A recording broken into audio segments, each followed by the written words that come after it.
next on Inside Indiana Business. This is and always will be the greatest spectacle in racing. This is the Indianapolis 500. Indiana's premier event and venue, driving big bucks into the state's bottom line. New numbers out on just how valuable the Indianapolis Motor Speedway is to Indiana. Plus, Indiana flexing its muscle in the health sciences space. How the state landed a prestigious biotech hub and its potential impact on growth and new Hoosier jobs. And we crisscross the state in search of the best food and drinks taking flight in Indiana, including this staple in Huntington. For 25 years, we have been Indiana's business news leader. This is IBJ Media's Inside Indiana Business with Gary Dick. Presented by Elevate Ventures and Indiana University. Hello and welcome to Inside Indiana Business. I'm Gary Dick, coming to you this week from the Indianapolis Motor Speedway. And we begin the show with the big economic impact in the business of motorsports. In particular, here at the Indianapolis Motor Speedway, you know, the roar of the engines are silent now that another IndyCar season is in the books. But the economic engine that is the Indianapolis Motor Speedway continues to run full throttle. And for the first time in a decade, we now have numbers that underscore just how significant that impact is for Indianapolis and Indiana. This is a place if you want to see race car drivers or just longtime race fans. It's a great place. And Liz, thanks so much for being an anchor in the community and allowing us to be here. The report was released in the shadow of the Indianapolis Motor Speedway at the iconic Charlie Brown's restaurant on Main Street in the town of Speedway, an area directly benefiting from the economic firepower of IMS. The greatest spectacle in racing. This is the Indianapolis 500. The study from the Indiana Public Policy Institute shows IMS is responsible for a more than $1 billion economic impact on Indiana and nearly 8,500 full-time equivalent employees. As we've always said, this team shows up in a big way. The month of May alone contributing more than $566 million to the economy. The numbers are essentially double what they were the last time an economic impact study was conducted 10 years ago. Let's not start with the number. Indianapolis Motor Speedway President Doug Bowles tells me that reflects a vision to grow the IMS impact on track and far beyond. There's been a lot of growth, and our business model's changed a little bit. Obviously, the core events, the Indy 500 and our NASCAR event, those are still here, but we're a lot more active on track than we've ever been. So we do close to 150 days of on-track activity, and many of those events are events that the community doesn't even know takes place in terms of a fan side. But people like Main Street, hotels downtown, when people are coming in for those, they stay there. So really what we wanted to understand was what was that doing for the community, because it's a lot different than where we were in the past. The other thing I think is really interesting is just the vision of Roger Penske. So 2020, we're closed down, we can't have anything happen. He could have completely shuttered the place for a while, but he's got this ability to see around corners. And Roger Penske said, let's invest in the facility so that when we can open back up to fans, that experience is so much better. We have more flexibility to have other events. That'll drive revenue, that'll drive community, folks to the community. So I think that's another reason we were able to elevate it so much. Another element of the report on the Indianapolis Motor Speedway talks about the impact on Indiana, not just Indianapolis. So what we were really interested in doing was making sure that our whole state was excited about this, because the Indianapolis Motor Speedway isn't an Indianapolis asset, it's a state of Indiana asset. And when I'm out talking to somebody in Vanderburgh County, or when Roger's speaking to somebody in Gary, Indiana, and they talk about what the city of Indianapolis benefits from, but really what the state of Indianapolis benefits from the Indianapolis Motor Speedway, we want the state to feel good about it too. So that was really important, to look at what is real, true new dollars to the state of Indiana. And Bowles says some long talked about big projects will fuel future growth and economic impact. Well, one of them is going to happen in 18 months. Our museum, which is going through that renovation, is a big economic driver to this community, even the winter months. So conventions are in, the people that come out, they stop, or you're driving through town, you stop at the Indianapolis Motor Speedway and go to the museum. So in 18 months, that huge renovation and restoration of that facility and opening of this state-of-the-art motorsport museum, I think, is the first thing you're going to see. Now that we've got that up and going, now we've got 700 acres of property outside of our 300 that is the Speedway. So starting to think about how do we work with the city, how do we work with the town of Speedway to think about what's the next step in development there that not only drives people to our events, but drives people to Indianapolis and to Central Indiana. How far along are those conversations? It's been talked about for a long time. A hotel, a conference center, all kinds of things have been talked about. How far along are those things? So when Roger bought the Indianapolis Motor Speedway 2019, we don't know COVID's coming. That was one of the things Roger really wanted to do. When COVID happened, he said, let's step back. Let's make sure that the core of our business is healthy. That's the Indianapolis 500. That's the Brickyard Weekend. That's all the other things that go on. Once we get ourselves back to that, then we can start having those conversations again. So we're just on the verge of getting back to that point where we can really start having those conversations with the city and with the town. What can we do to really help generate more jobs, generate more tourism here in the state of Indiana? Certainly very big economic impact numbers here and more to come going forward. But you know, this place holds a very special place in the hearts of those who've conquered it. This was the one he wanted more than anything else in the world. And here it comes, Mario. The checkered flag of victory. He's done it. For American racers, I mean, that's our Mecca. That's like a shrine for us. Racing icon Mario Andretti sounding off on his affection for the Indianapolis 500 and IMS on our Business and Beyond podcast last year during our Business at the Brickyard coverage here at the Indianapolis Motor Speedway. You can hear the full interview with Mario at InsideIndianaBusiness.com. And up next, the feds like what they see in Indiana when it comes to the tech sector. When we come back, Indiana's latest big get to become a regional hub for innovation, this time in the biotech space. I wouldn't want to miss the opportunity to say congratulations on Gary Dick, Inside Indiana Business's 25th anniversary. For me, throughout the entire, from year one, he's had, and the organization has had a special place in our community. It helps in a very important way keep viewers and the citizens of Central Indiana and increasingly around the state aware of what's going on in the business community, and I don't think anybody does it better. So we're really happy to add our congratulations to Gary.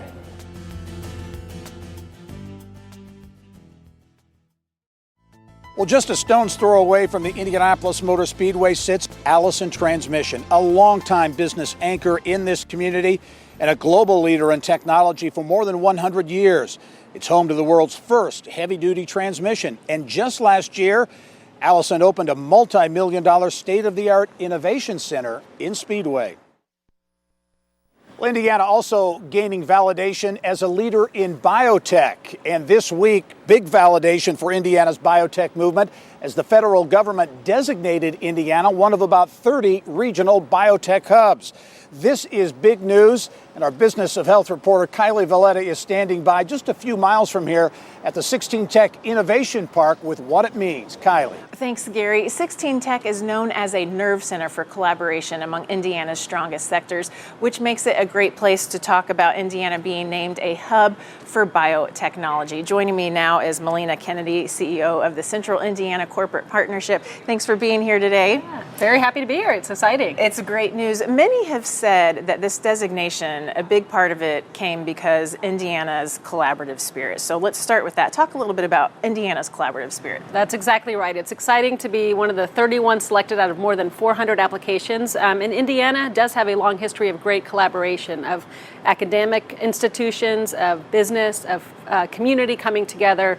And that's what CICP is all about, is helping bring these three entities together to collaborate, drive innovation and economic prosperity. So Indiana has been doing life sciences manufacturing for a long time. A big part of this is focused on biotech manufacturing.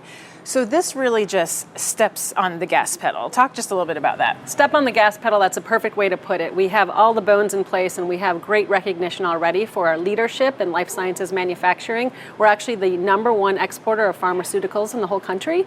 And we have giants like Eli Lilly doing great work, and we also have great businesses all across the spectrum doing great innovation right here at 16 Tech and beyond. So this is stepping on the gas to really highlight our assets, more collaboration, more innovation to drive better economic prosperity ahead. All right, so Indiana is now eligible to compete with 30 other designated hubs in the U.S. That's a lot of competition. So do we have an edge? We absolutely do. So we've made it through this first round, and that's very exciting.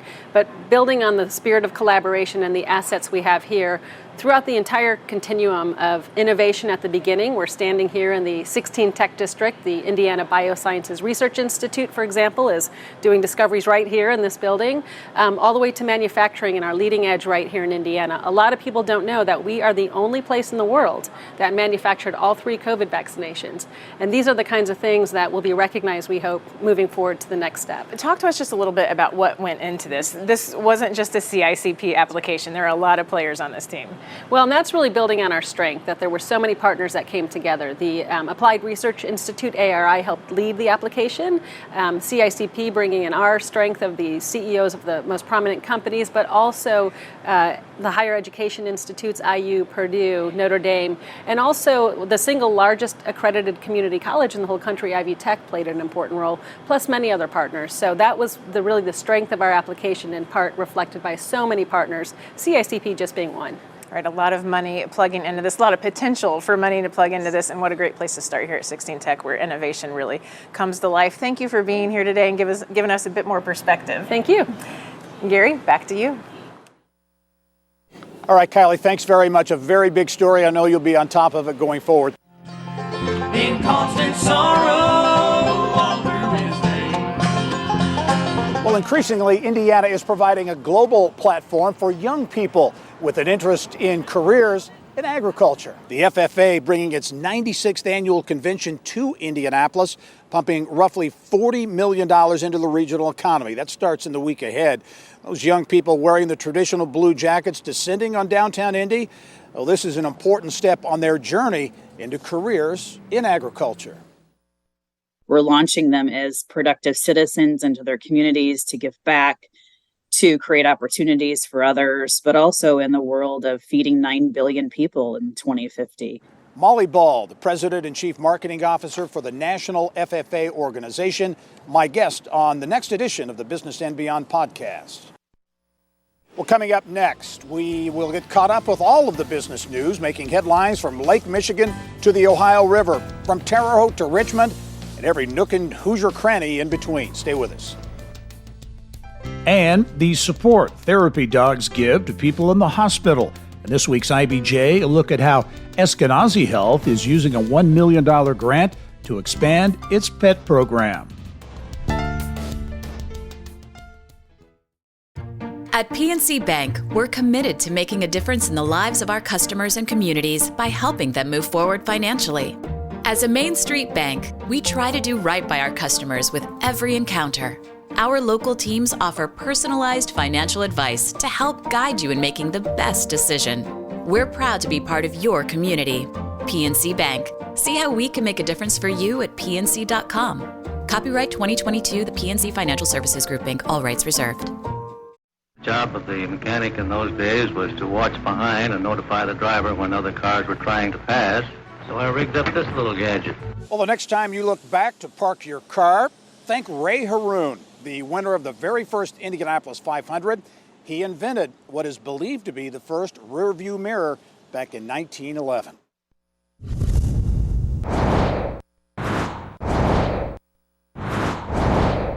Here's what's making news around Indiana, brought to you by the Indiana Association of Realtors, Indiana's 21,000 realtors, the neighbors you know, the experts you can count on.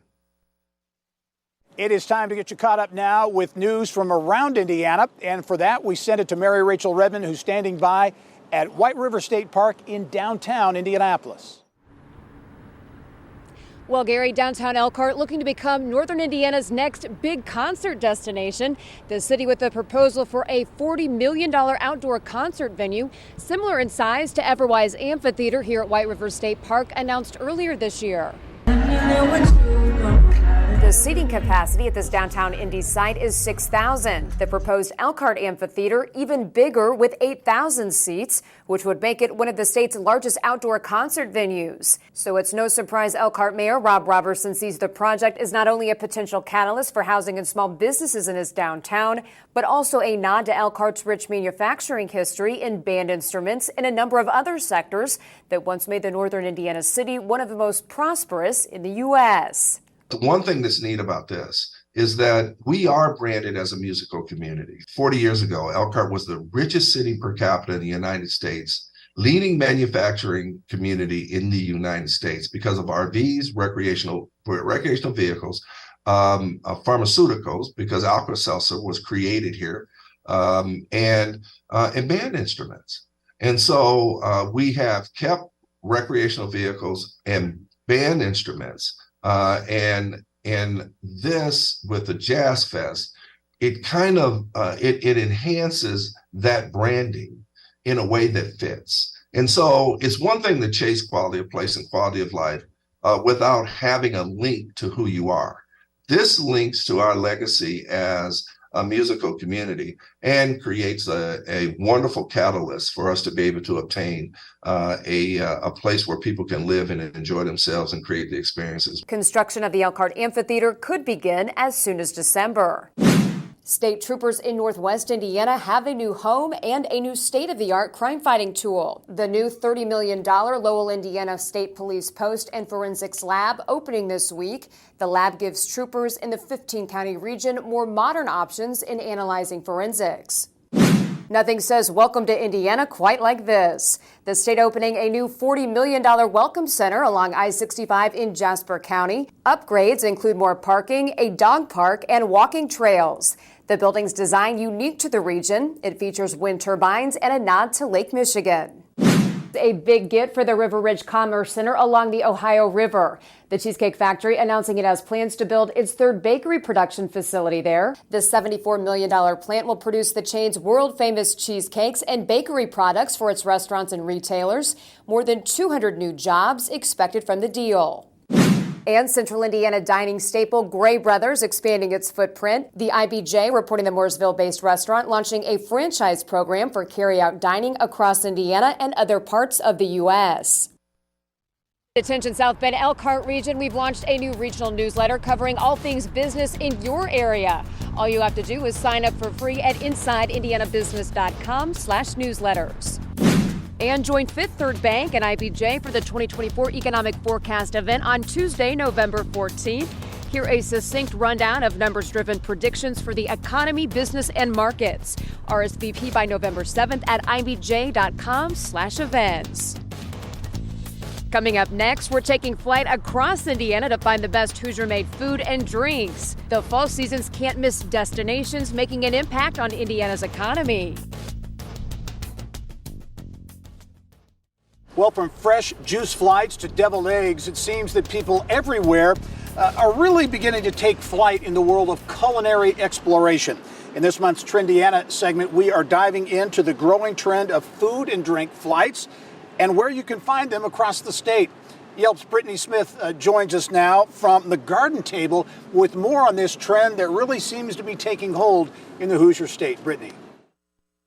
Thanks so much, Gary. We've seen more and more businesses across the state get creative with food and drink flights, top diners, variety of items to choose from. And it's worth mentioning just how photogenic and fun all of these dishes are. We're kicking things off right here at the Garden Table. You can see this beautiful juice flight that they're offering diners. You can choose the 4 different juices from their menu. They have over 6 different offerings, 5 ounces of each juice. It's really fun because you get to sample each one before you pick it out. They also have locations in Carmel and Broad Ripple as well as the Mass Ave location. It's a really tasty spot. Next up, we're going to Butter Sugar Flour in Trafalgar, Indiana. They are known for their coffee and dessert flight. A really fun pairing and great to share with friends.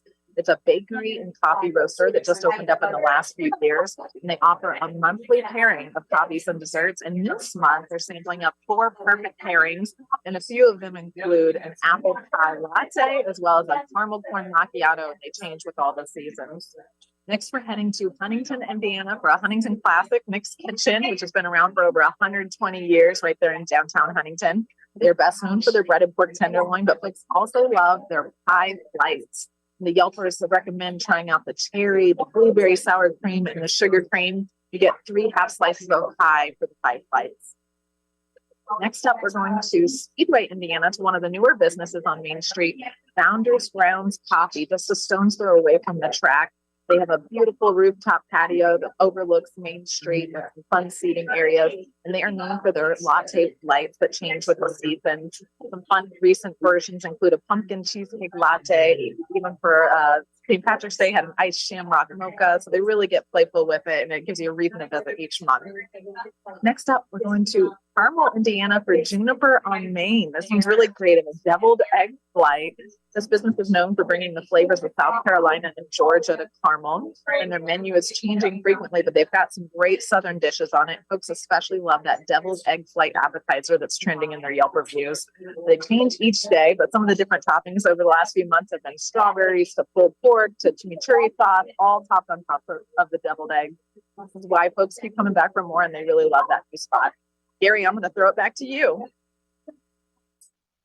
Well, that's all the time we have for this edition of the show from the Indianapolis Motor Speedway as we explored the economic impact, the big economic impact of IMS and racing on the Indiana economy. I'm Gary Dick. Thanks for joining us. Go out and make it a successful week. Thank you for listening to the Inside Indiana Business Television podcast. Remember, you can get the latest business news from every corner of the state at InsideIndianaBusiness.com. I'm Gary Dick. Go out and make it a successful week.